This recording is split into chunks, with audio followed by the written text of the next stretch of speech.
In 1986, a BBC 40 minutes documentary followed four wealthy friends on a fishing trip to Scotland.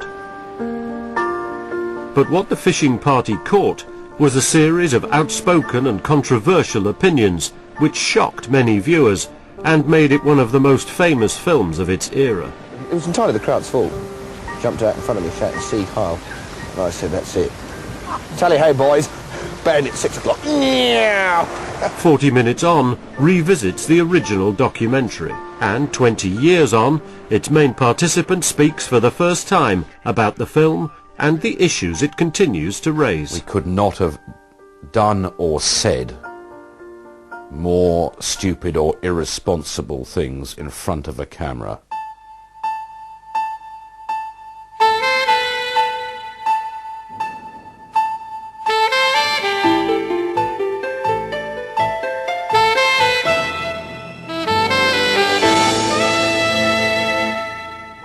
Go in the bedroom, you didn't know what kit was there, you know, whip slashes. The point of the fishing party is that it's very symbolic. It is about a group of young people who were in power economically and socially. They were in the ascendant. These people were the entrepreneurs, the people who were making money, the people who were making far more money than they'd ever made before. Playing around, it's twitchy. There was no doubt that their ethos, their sort of attitudes were causing a lot of concern among other people. And what was so good about the fishing party was that it brought it all together. You could, during the course of this expedition on a trawler to the north of Scotland, you saw the way they thought, what their lives were about. The film was offered to director Paul Watson. Watson had made his name as a pioneer of observational documentaries like The Family. It was a chance to say something in the juxtaposition. I was getting very concerned in those days about how to put things together in some way which was trickle-down judgment, that 3 days later people might say, "I've been got at. That film wasn't about fishing. It was about what's going on in and around the government, or what's going on wherever." A death sentence is only passed when one is as certain as one can be, and it's never, ever 100%, but let's say 95% is good enough for me. In fact, probably in most cases 90% is good enough for me. One way or another, this was scandal. It was taken very seriously because it represented what was thought at the time to be the new values. As a result, I think, the sense of irony that there occasionally was in what the main character, Guy Cheney, the most important of the four, I think, the most articulate and most interesting, he was occasionally making jokes which are taken straight. The programme had an enormous impact on their lives. I'm not altogether sure I'm happy about that. I think it was reasonably fair to them. But it was a polemical programme. It was a programme that was putting a point of view. And, well, I hope it didn't do too much harm to them.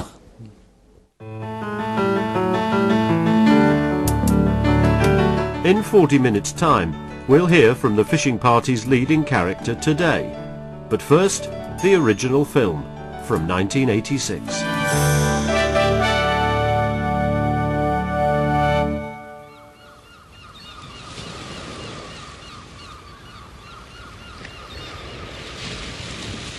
Early October 1985, and a group of friends plan a fishing party.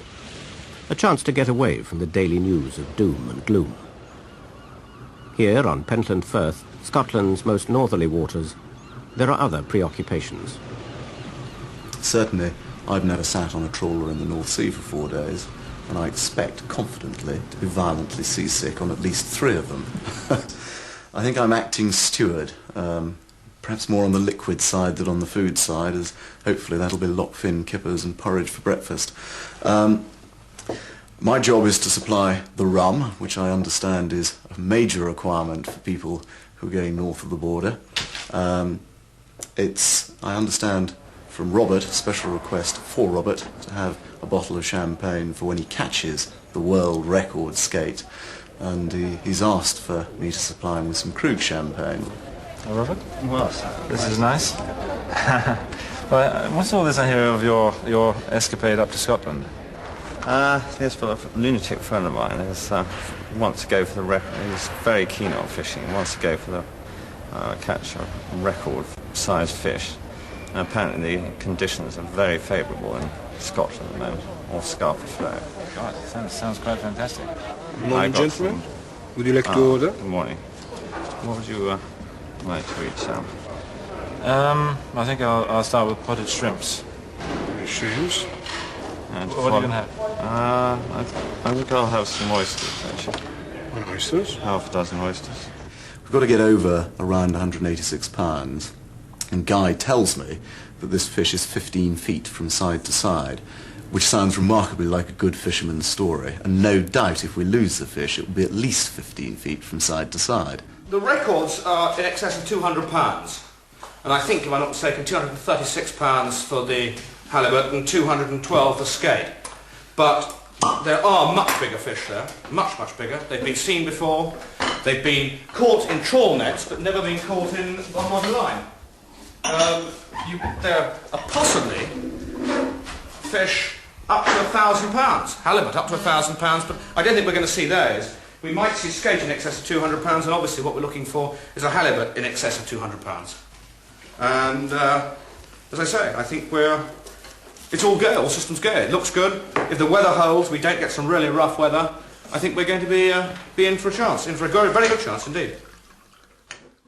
The Tottenham area of North London is quiet this evening after last night's violent rioting, which left a policeman stabbed to death and nearly 250 people injured. Last night's troubles in Tottenham brought a new dimension to inner-city rioting that began this year in Handsworth in Birmingham a month ago. For the first time, firearms were used by rioters. I don't think we'll have a French Revolution style, because I think underneath, actually, the British are very, very loyal. We are British. More so than any other race, I think, almost in the world. Come on, Watson. And when it comes down to the nuts, these people will fight amongst themselves. They'll fight the police, they'll fight anybody, but they will always believe in their country. But whatever the reasons immediately behind these latest disturbances, the police, for their part, maintain that a petrol bomb factory was established there some time ago.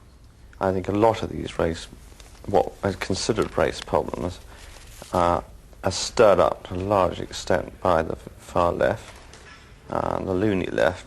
It must be easier to manipulate people when they're on drugs, because a lot of people in these all these areas seem to be sort of full of drug users. I was horrified at the Labour conference that not one delegate said anything good about the police. They all damned the police. Criminals had used dismay and grief to burn, stone, and then to kill. The ferocity of the attack was senseless beyond belief, he added. During the rioting, the Commissioner had deployed members of the Tactical Firearms Unit. I don't ever think it's a bad thing to have a strong personality leading a country. I think she has great feeling for the population of the country, and I think particularly perhaps as a woman cares more for the people in the same way perhaps as the Queen cares for the people. The Commissioner is convinced they can cope through traditional policing methods rather than by introducing CS gas and water cannon, despite the fact that they believe that political activists are determined to find another opportunity to strike again elsewhere. Guy Cheney, a commodity broker, claims to make in a good year £500,000 with his partner John Buckland. The October goes off the ball fairly soon, doesn't it? This afternoon in their city office, the hope is to sweeten the income by dealing in sugar. David, we don't think so. Very well. You? Lovely holiday, yeah. John left you some at 60 and some at 388, didn't he? I'll cancel it. Put it in at 60. Okay. The Oxen are doing Yeah, thanks very much. New York slipping. Thank you very much. Much obliged, Peter. Yeah. Cheers. We're out on that bike, confirmed. Well, it really doesn't matter anymore, does it? We have no intention of delivering sugar. Is Peter there?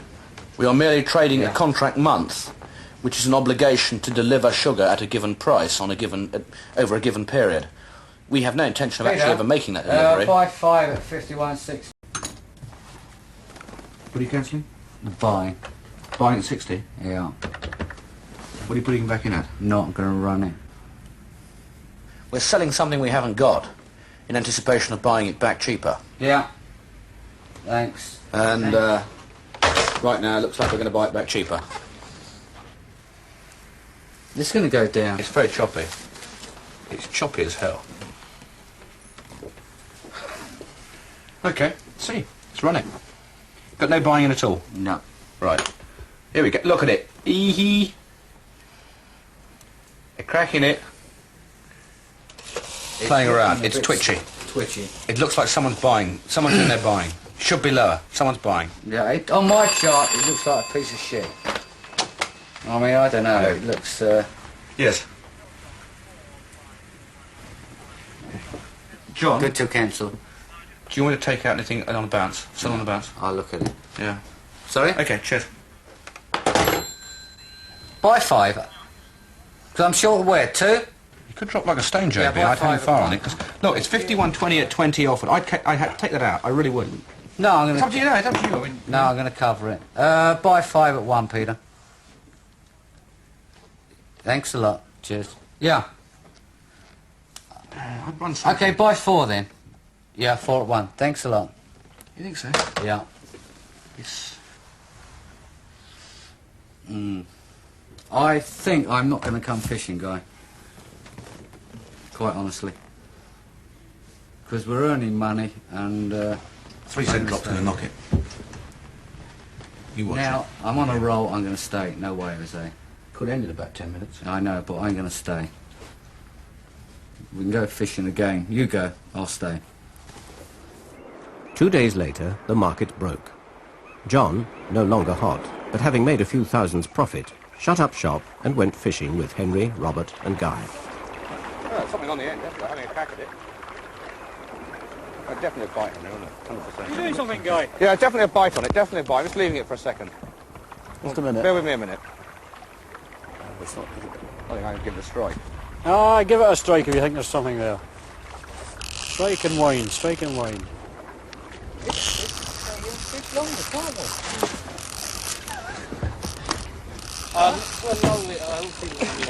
They're big, aren't they, around here, Bill?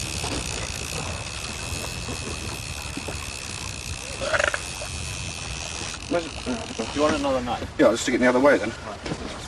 Have the head off, don't you think? You just split his spine there and he'll not do much damage. Don't put your fingers in his mouth still, though. That's fine. That's fine. You probably back to your line now. Is it that long way down? Nah, it's well down his gut, I think. No, it's just here. Here it is. I'll get my pliers. There are pliers. Open up, dental treatment. Dentist. Put the label right there. The oldest of the friends, John Buckland, claims his main interest is to make money. Robert Hutchinson, the only bachelor, supports an expensive lifestyle by private means and no job. Henry Carew, however, has unearned income and a high-powered job in the drinks trade. While Guy Cheney, tiring of life in the city, has secret hopes of becoming a best-selling author.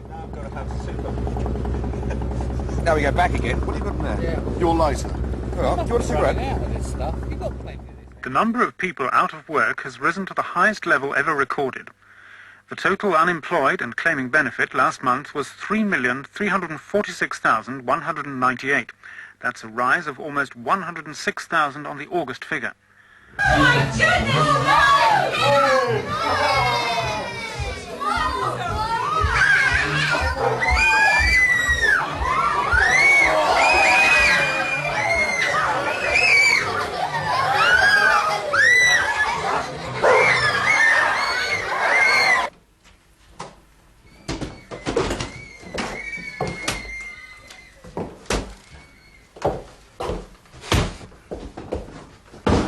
Children's birthday party, 7th birthday party. It's also Christmas. Getting, for me, it's Christmas.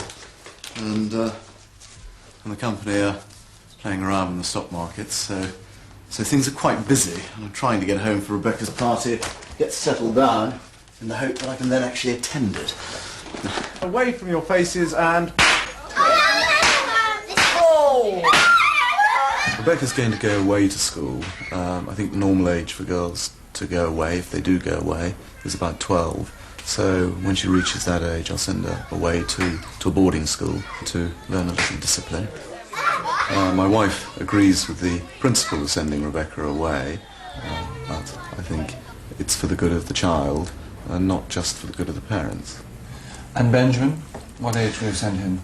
Benjamin, I'll send away to school at the normal age for a boy, to prep school, which is appallingly young. It's 7 or 8 years old. I was sent away at that age. I don't think it did me any harm. In fact, I think it did me a lot of good. It teaches you to learn to live with other boys, and then as you grow older, other men and other people, and learn some discipline. When your teacher says jump, you jump. Is there going to be the money around in the next few years for people to have private education?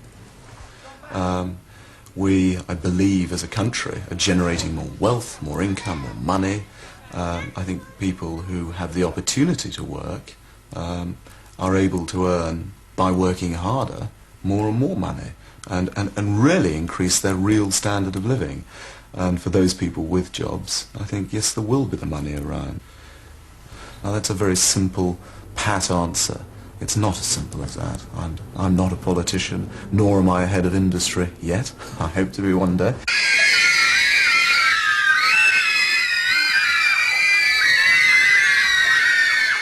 The unemployed must, in many people's eyes, represent a threat to security, a threat to stability, a threat to law and order. But perhaps we should go and ask the unemployed what it is they would like to do, given a fact of life that currently there are not jobs available. It was a party, it wasn't a dinner party, it was just a drinks party. A right weirdo mob. Oh yeah, it's quite fun actually. A brother's pub. And she's very, very kinky.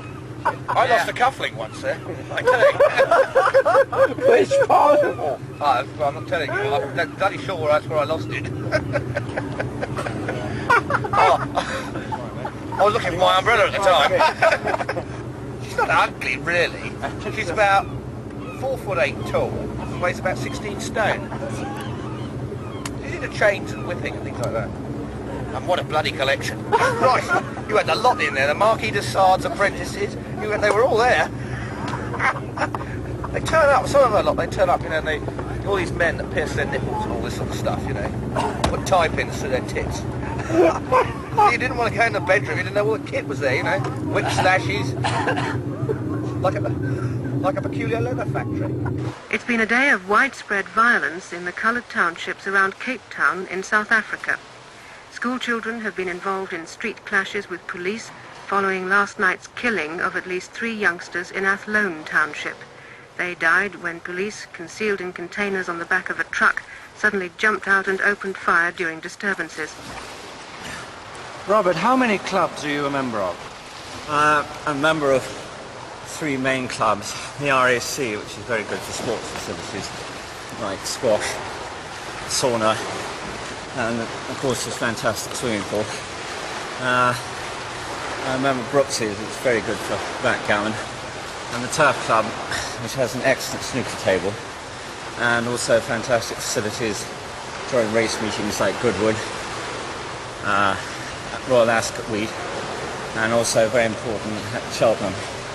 I also use a couple of nightclubs, Annabelle's and Raffles, and when one's got enough money I go off to a casino like Aspinall's or the Ritz. One of the main reasons for a club was to get away from the women. Unfortunately, most clubs have opened their doors to women, not all the time, and hopefully they can push them into an annex. Are we ready to begin? Most clubs have a very strong vetting committee, and I think some people might have slipped through, but on the whole, and not many outsiders have got in. If I saw Greenpeace going and lobbying in Irkutsk, then I'd say, fair enough, okay, you're right. More people get killed in Zimbabwe, I should imagine, every 6 months than have done in the last 10 years in South Africa. Shop Vicar? Greenpeace and everybody else didn't get bonkers about that. But it seems to me that it's all right for blacks to kill blacks. That's perfectly okay. They can just kill as many as they want. And nobody's going to say a word about it. And they can kill whites as well. That's also okay. But if a few policemen break up a riot and people get killed, which is not a good idea, then that's it. We condemn South Africa. I think it's a ludicrous situation. There's some crass hypocrites.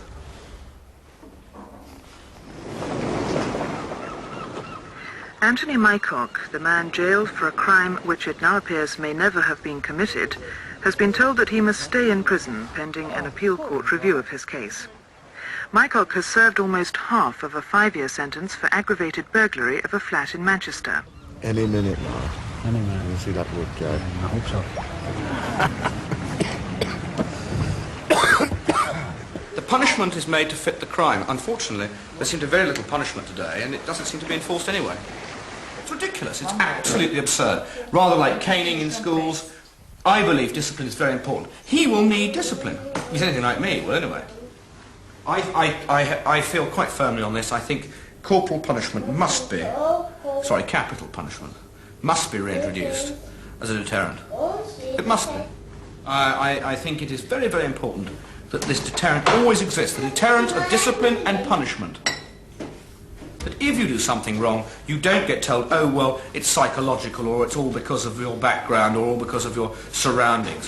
You have done something wrong. The rules are very simple. Thou shalt not kill. I mean, how many, I don't know the facts. I don't know how many miscarriages of justice, how many men have gone to the gallows that shouldn't have. I think very, very, very few. After all, the death sentence is only passed when one is as certain as one can be, and it's never, ever 100%, but let's say 95% is good enough for me. In fact, probably in most cases 90% is good enough for me. And I think the other thing is, the argument is who would hang them. I can think of a dozen people straight away who'd volunteer. They hang half these people. As far as hanging, in fact, probably I might even do it myself. If pushed, yes, I think I would have no qualms about it whatsoever. And I think I genuinely feel if it ended up to be proven to be a mistake, well, it was a mistake. We all make mistakes in life. The bloody ambulance was there, the police were there. I was 7.7 limit, my blood test, so it was entirely the crowd's fault. Jumped out in front of me shouting, "See Kyle." And I said, "That's it. Tally ho, boys. Banned at 6 o'clock. Got her just before she got off the pavement. They were very understanding. She wasn't white, she wasn't English, so nobody really worried. So anyway, the police then wrote a letter and said that because the inconclusive results of the blood test, they were not going to pursue the prosecution or something silly. I bought myself a large drink and went for a drive. I thought, thank God there's decent law still left in this country. One had been in doubt recently. After that poor policeman got into trouble for shooting that Waldorf fellow. Anybody could make a mistake like that. It's easily done. That was a very good reason to put 22 bullets into him and then club him over the head. Stuff a hand grenade up his arse and see what happens. Yeah. What the pop star found was a town that's dying. While camped outside Timbuktu are tens of thousands of nomads who have roamed the desert for centuries. Now even they have been forced to give up their traditional way of life because of the drought to seek shelter and food in the south. 1 million people are still at risk in this isolated region, in particular the nomad children. Emergency feeding centers have been set up to provide one high-protein meal a day, but epidemics of meningitis and measles have already killed half the children under 5. Some food aid is at last getting through to remote areas of Mali, but not enough to go round. Christopher Morris, BBC, Timbuktu. Do I have a crutch pad? Yeah, Just in case. This is all going to be for a lump of bottom. Other way up, Robert. It's not, it's the right way up. It's the wrong way up. It'll slip up, It's the wrong way up. Other way up, Robert, it is. If it's a skate, it won't move off the bottom very easy, you think? That's a spotted rockfish. Might be less a spotted bottom fish. No hurry.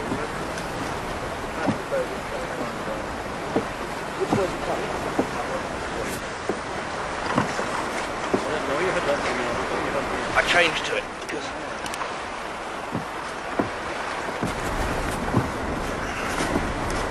Don't come so far with your rod each time. Tighten your clutch up a bit. Alright, give it a stick now. No life. it's pulling against me, but I mean it could be just hard. Stretching your line, maybe just. I'm pulling like shit now, isn't it?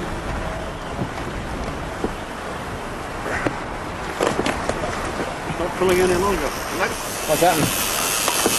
It's all gone. Eh? Oh, what's gone? Yeah. Swivel and all.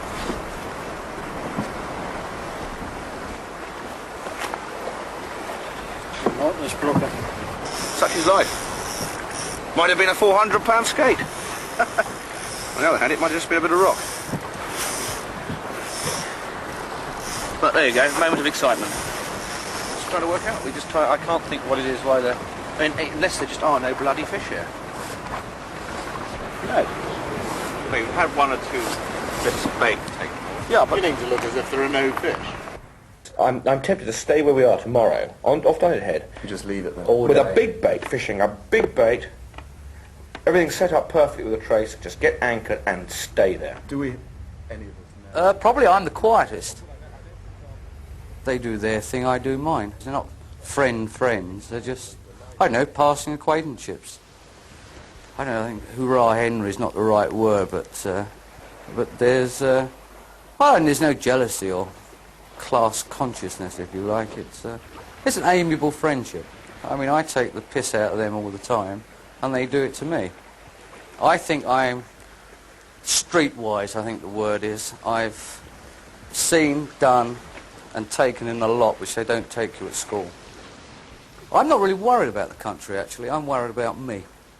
Have you got any more onion rings, by any chance? Ah, yes. You haven't got any HP sauce, have you? Yes, I'll get HP sauce. Do you like it? You're not going to put HP sauce on it, are you? Yeah. As well, yes. Everything in this world has got its price. No, you can't eat. What about morals, though? And Morals don't come into it. I used to take cattle into Nigeria. Listen, we used to go in with Coca-Cola cans and plastic knives and forks. I could get more done by giving them a Coca-Cola can and a plastic knife and fork. This is before the oil. Thank you very much.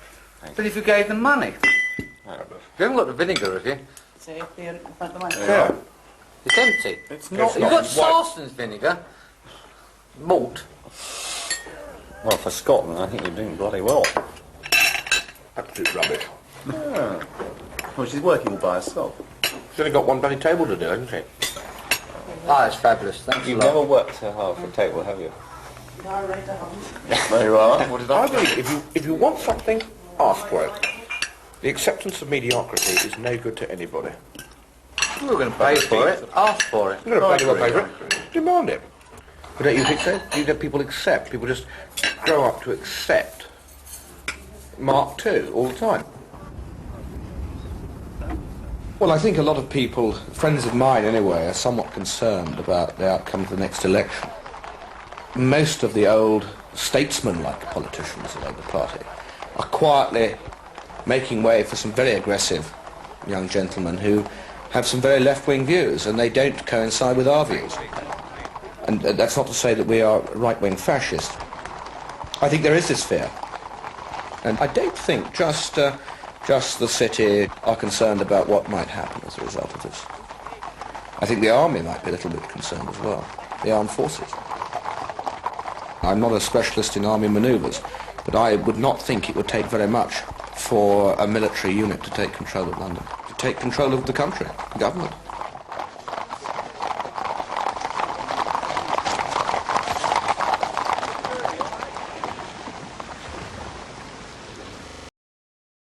But it fires shrapnel sideways, and it fires a band about that wide, of shrapnel for about, and anything within about 20 feet. That's why the gets her legs cut in half, actually. I'd be very interested to have a job or to be involved in the active running of the country. I mean, I would be very interested to be a member of Parliament. Crews have been in England, particularly in Devon, since about 1100. They're one of the oldest families, if not the oldest family, recorded. Been a few villains around. Bamfield Moore Carew was perhaps the most notorious. Been some good chaps too. And then there was the Admiral of the Fleet, who unfortunately had the Mary Rose go down underneath him. That wasn't too popular, but the family have been around a long time.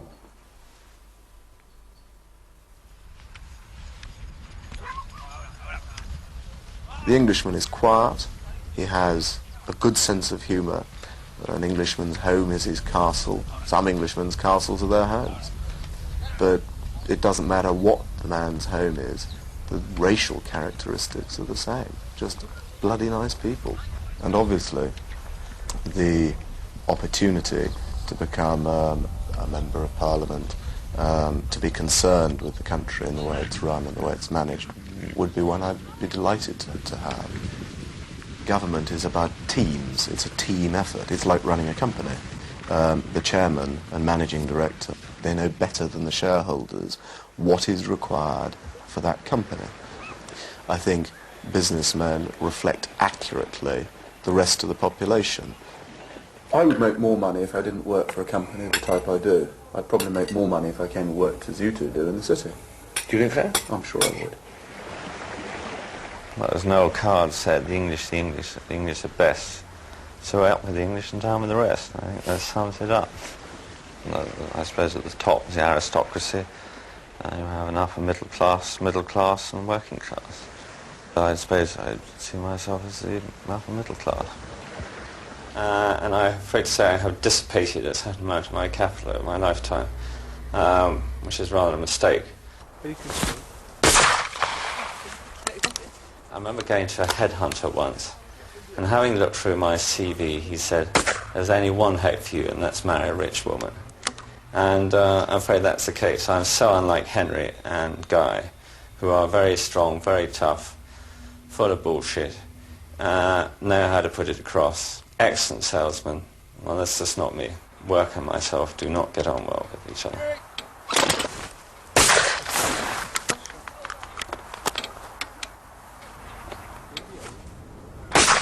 I play a bit of backgammon, which has treated me, touch wood, quite well over the years, but unfortunately that doesn't pay for all the expenses.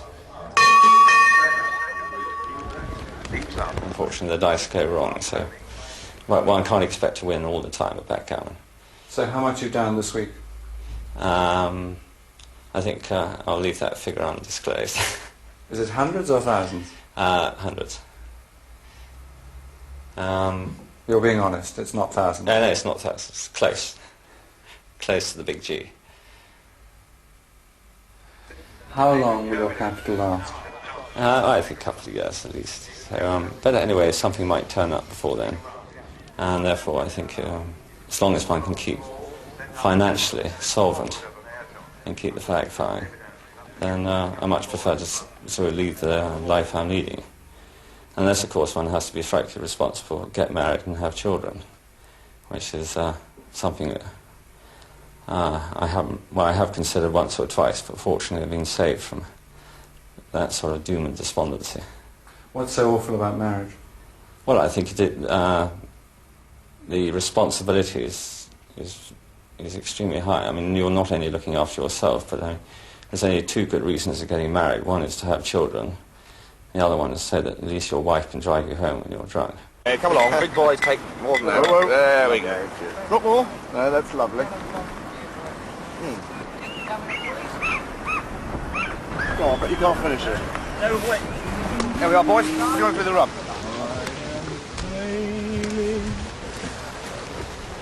Robert, are you in charge of serving? Well, I'm trying to... Your IC kitchen. Where's the mayo? I think, isn't it, Henry? Henry, have you got the mayonnaise? Oh no, there it is. Robert does the carving up for you, get half a lobster. No, it's your half. Robert, there's bits in this wine. I think you're going to have to get up earlier tomorrow, Robert. Yes, quite frankly, I'm not impressed. Do you bring any napkins, Robert? I tell you what, would you mind doing my claws? You hit them with a bit of... Use the end of the knife like I did. Just use the end of the knife like that, bang it. You've got a hammer. You don't need a hammer. Fresh like this, it's got to be one of the best foods around. Just what the doctor ordered.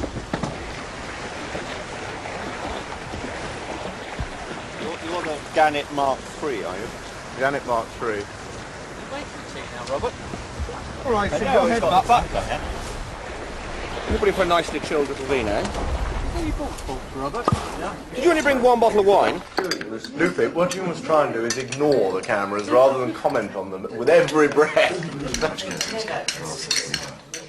I would like to be able to pass on to my children what was passed on to me, financial assistance. I don't deny it, I was very fortunate. I don't regard any money that I've inherited or any possessions which I've inherited as mine. I regard them as the family's, and if one is fortunate enough to have inherited some money, then you have a duty to use that for the good of as many people as you possibly can, which doesn't mean sharing it out to everybody else in the population if that is not the way you believe it is best used. One thing you must let me know before you go is what you want to do next weekend. You can take a horse out hunting if you want, or there's some shooting up at Barnstable. Come on, your man wants it. Undersized. Keep it. It's undersized, that one. Hey. What was that story about that marvellous fellow who used to fart all the while, and every time he farted he kicked the dog? Here we have a rum on the track. I hate cats, I shoot cats. Cat shoots are good fun. They take a lot to kill a cat, you know. The vicar caught me going through the graveyard with a gun trying to shoot a cat. Love dogs that shoot cats. Loyalty of a dog is absolutely fabulous. It's worth its weight in gold. Doesn't matter how many times you kick them, they'll still come back. Still come back, exactly. Dogs are more bloody useful than women. Well, most of the time. Come here, come on. Yep. Here. Come here. Come on. Here. Come here, come on. Lousy beast. Come here. Come here. Come here. Here.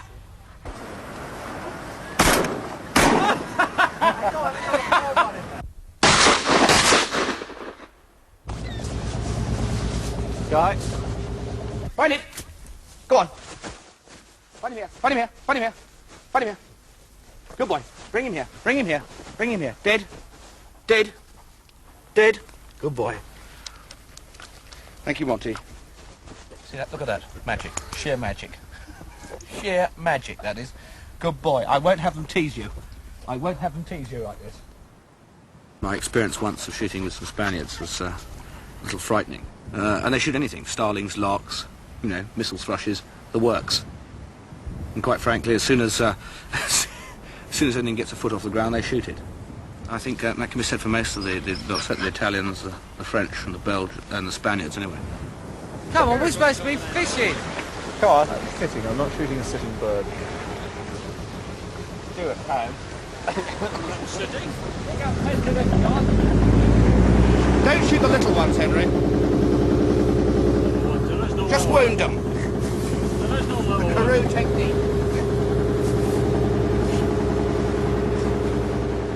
I was brought up that you ate everything you shot. In other words, that you only shot things that you were going to eat.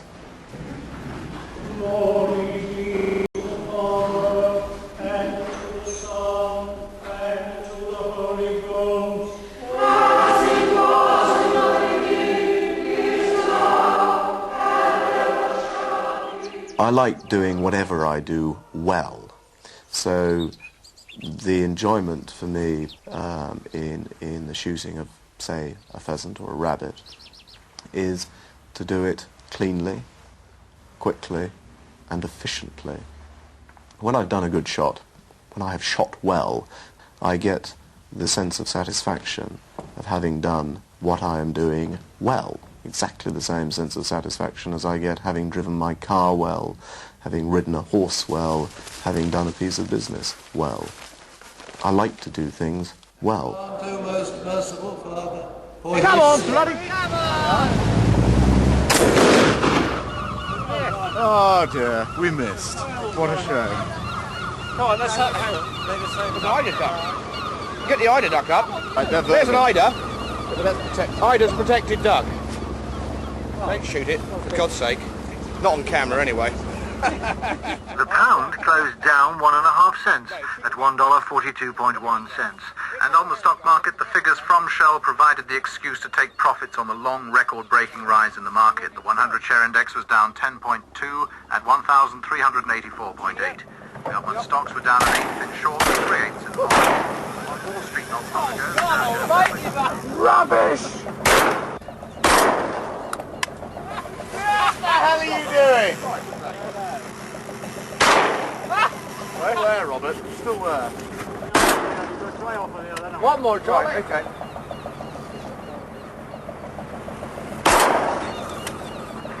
Still there. You've not hit this bloody thing yet.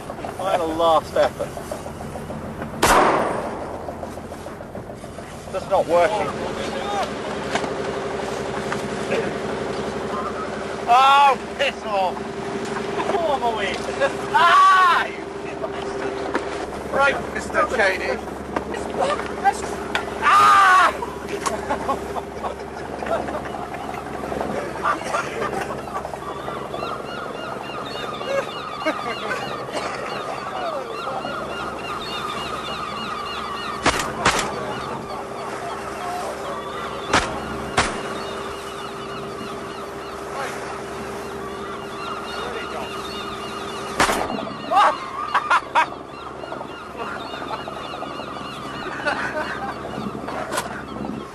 I think it's very sad that the discipline today doesn't seem to be as strong as it used to be.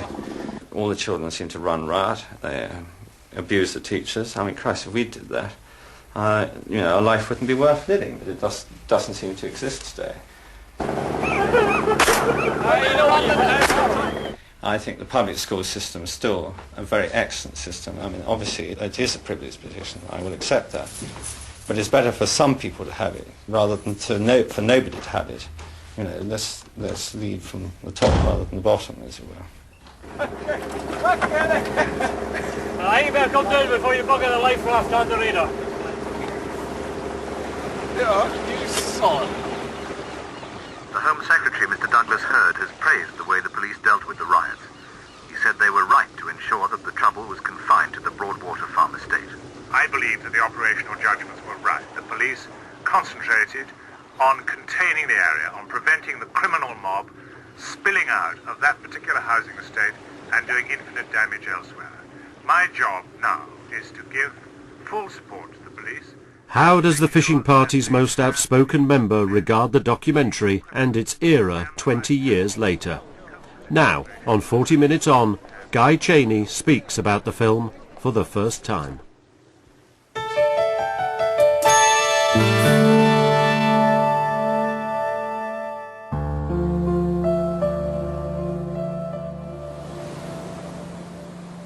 "21 years ago, I went with 3 friends and a BBC film crew to Scotland to fish for halibut.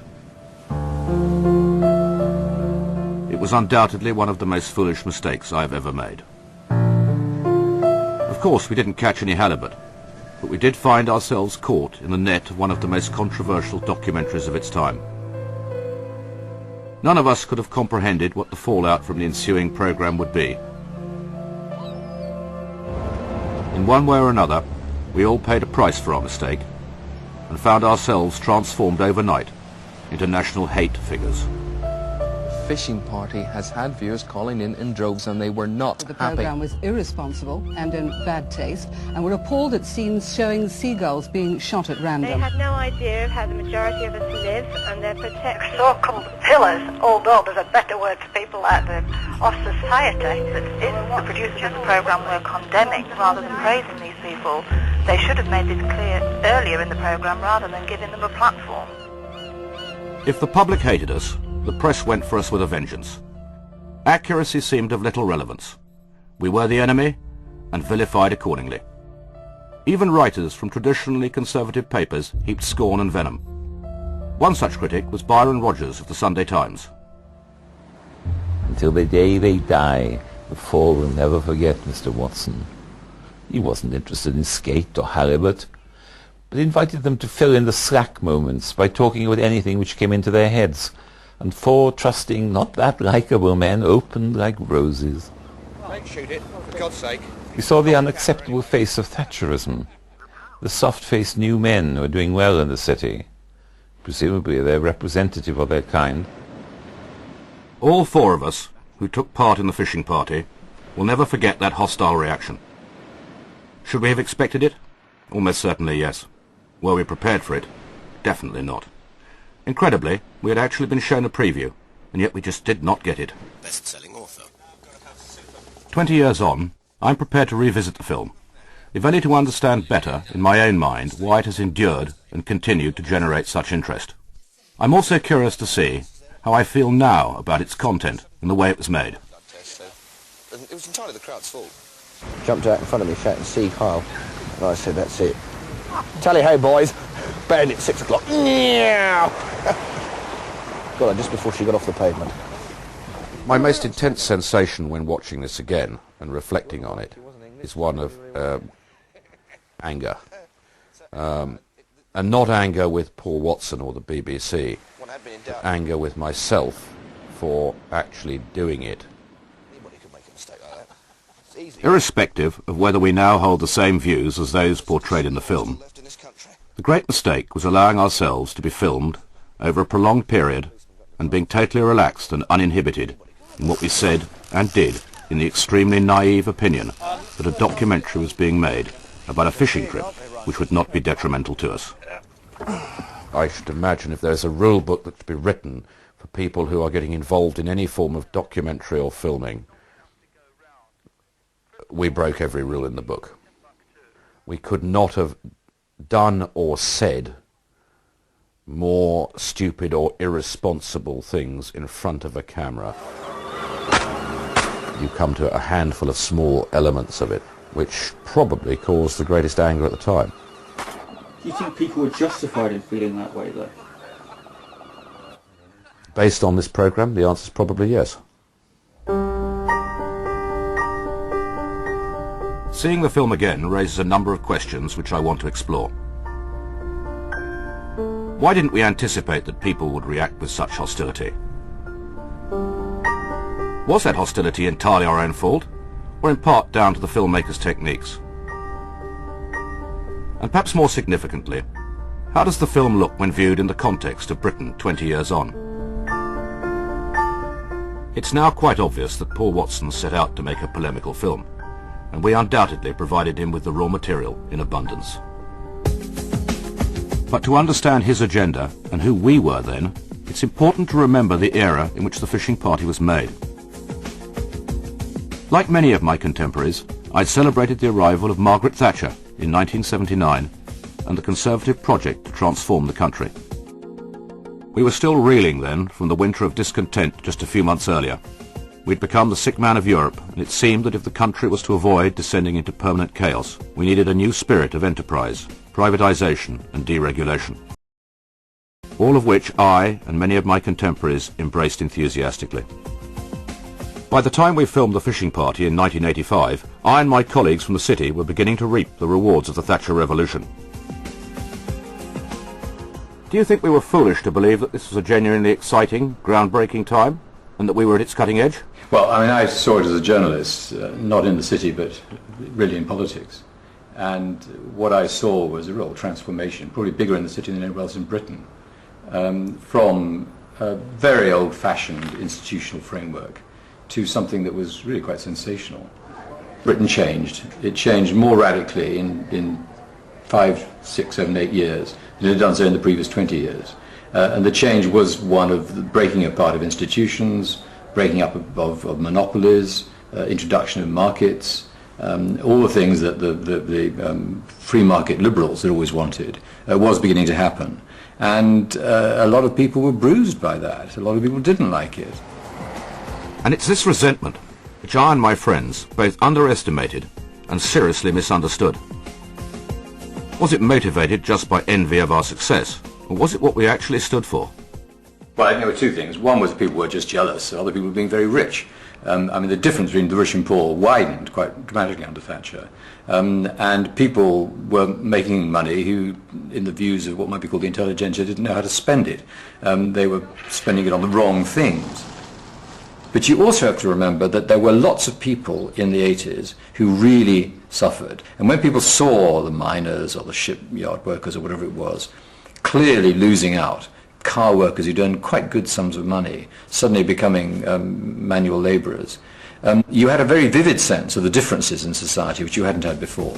The irony is that 1986, the year the fishing party was shown, heralded the climate of privatisation which remains with us today. It was the start of an era of genuinely popular shareholding, and more people became homeowners in a property boom supported by council house sales. So, 20 years on, when it appears to me that in one way or another, even more people now have a slice of Mrs. Thatcher's legacy, does it seem less fair that my friends and I were turned into scapegoats back then for all that was seen to be wrong with the country? I wanted to ask Paul Watson why he made the film in the way he did then.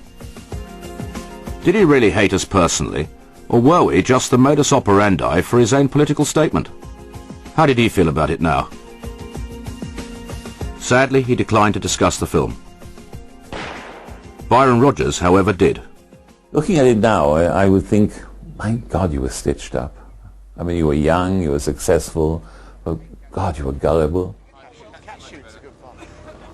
They take a lot to kill a cat, you know. You know, if you filmed a London cabbie talking, or a chap in a pub, I mean, the opinions are extreme. Nobody else talked.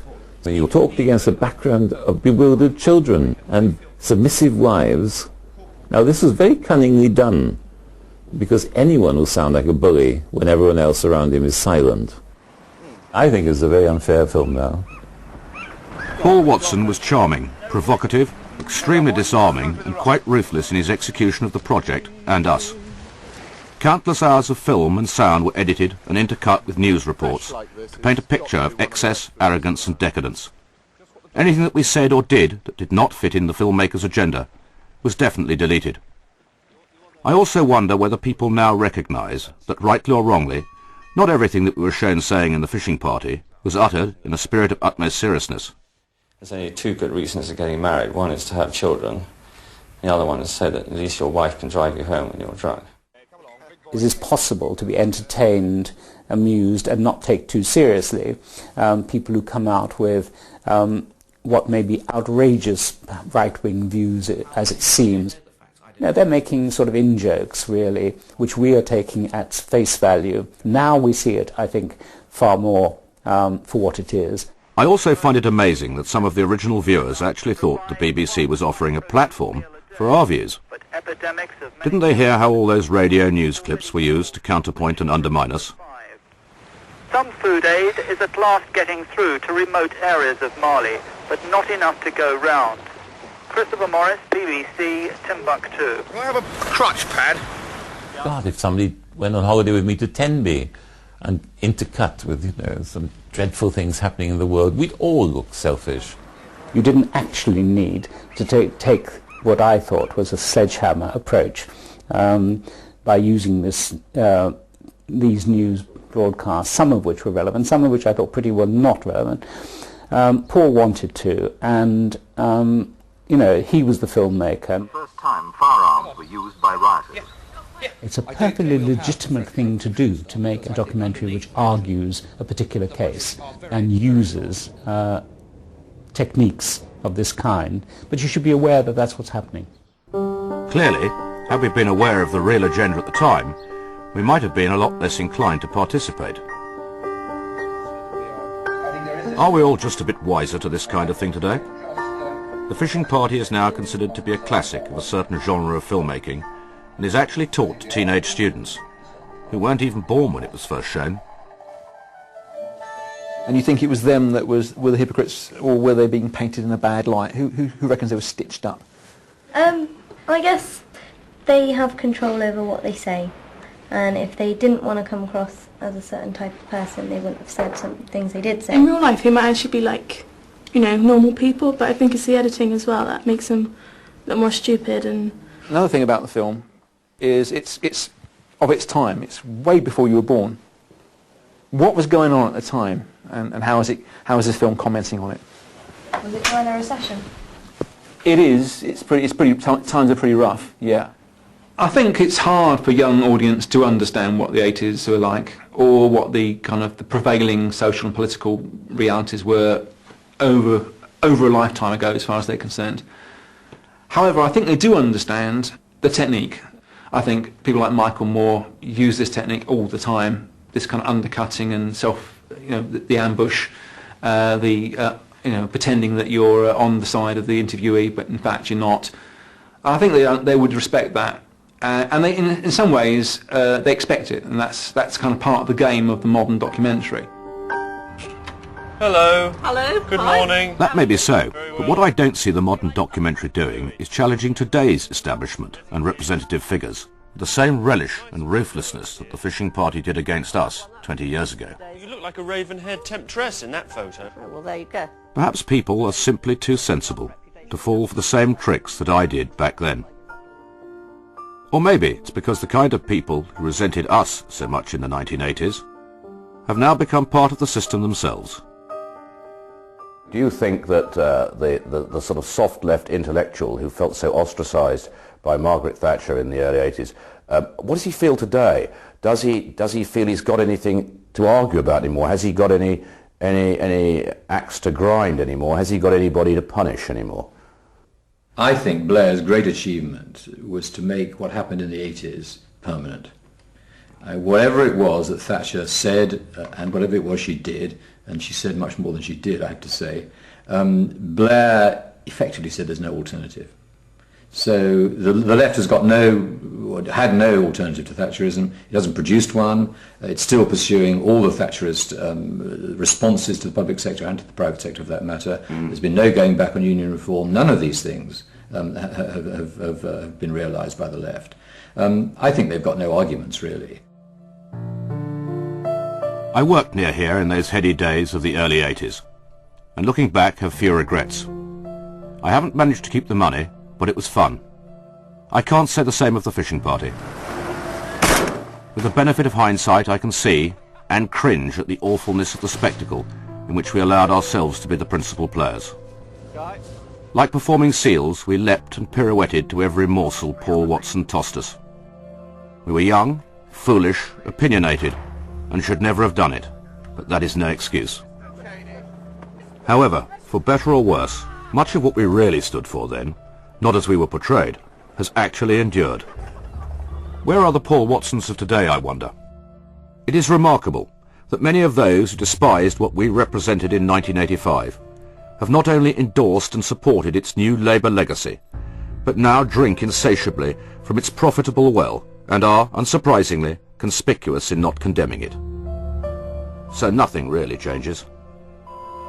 The secret loans given to the Labour Party to help bankroll the last election campaign totalled £13,950,000. Labour will not reveal who gave what, only that future donors will be identified. The party denies that the people who loaned it all